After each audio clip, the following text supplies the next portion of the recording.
So, got the selfie stick, got the microphone.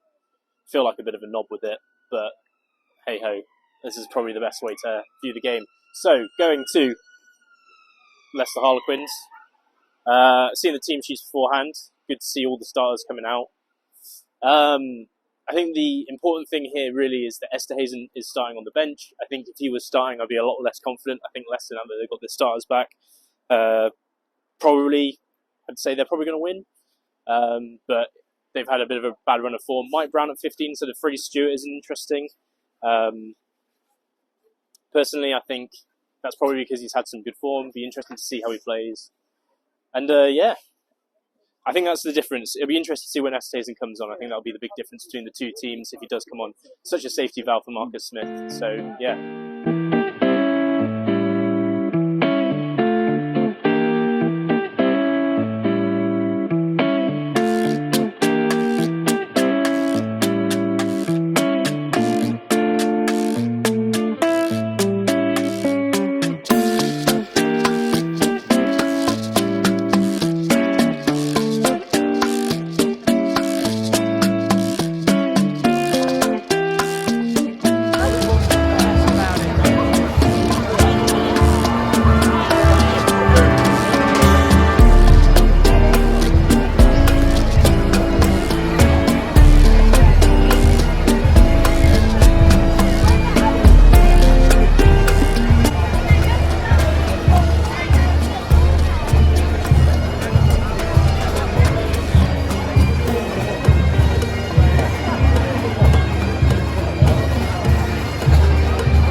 So that's it.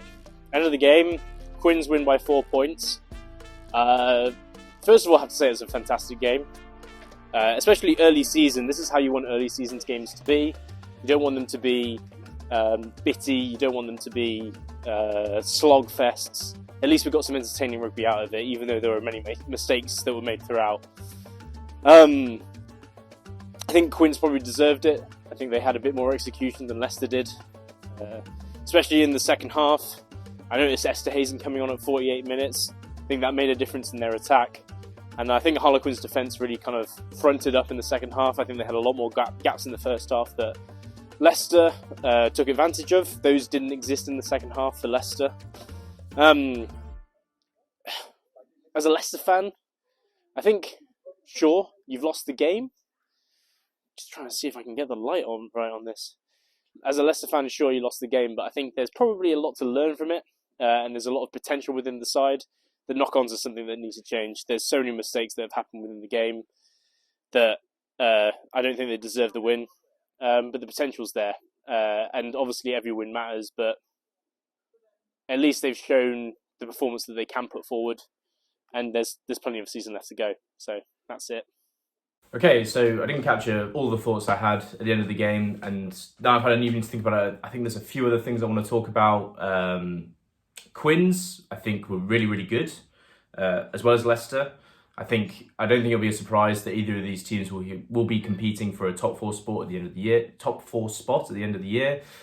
Granted, obviously, injuries can play into it, and there are a lot of good teams out there. I'm looking at Bath's particular performance against Gloucester. Finn Russell, I think, is going to make a big difference to that team.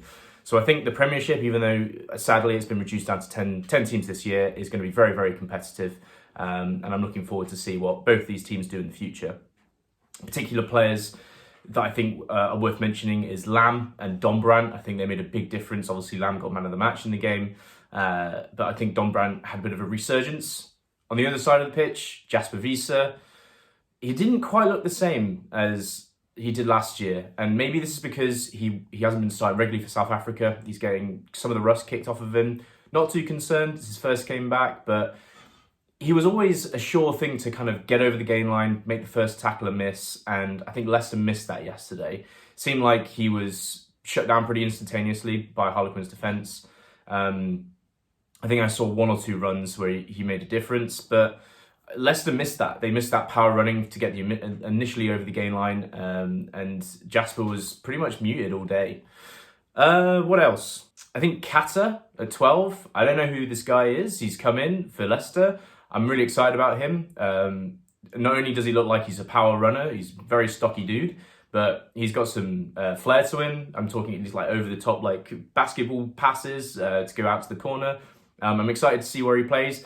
Obviously, he has moved Dan Kelly out to the outside centre, which I think Dan Kelly is still kind of getting adjusted to. Obviously, had a very good season last year at inside centre for Leicester.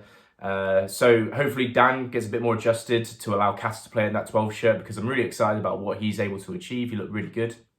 Pollard looked really good as well. For the backs for Quins, Liner, I'm excited to see him. He looks like the fastest guy on the pitch, what he did yesterday. There's also another winger for Leicester as well. Freddie Stewart, obviously, I think had a great game. He scored a try. But the other winger, I didn't pick up his name, but he was really exciting. He seemed to play very, very well. Marcus Smith, I think he played very well as well. A few runs that he made and a lot of his decision making was really good. So yeah, it was good. It was a good performance from both sides, even though there was a lot of mistakes. And yeah, the first thing I think Leicester needs to do is just put Velcro on their hands. Constant knock-ons really cost them in the game. And I don't think they deserve to win. I think Harlequins deserve to win. So that's it. Just capturing my thoughts at the end of the game. So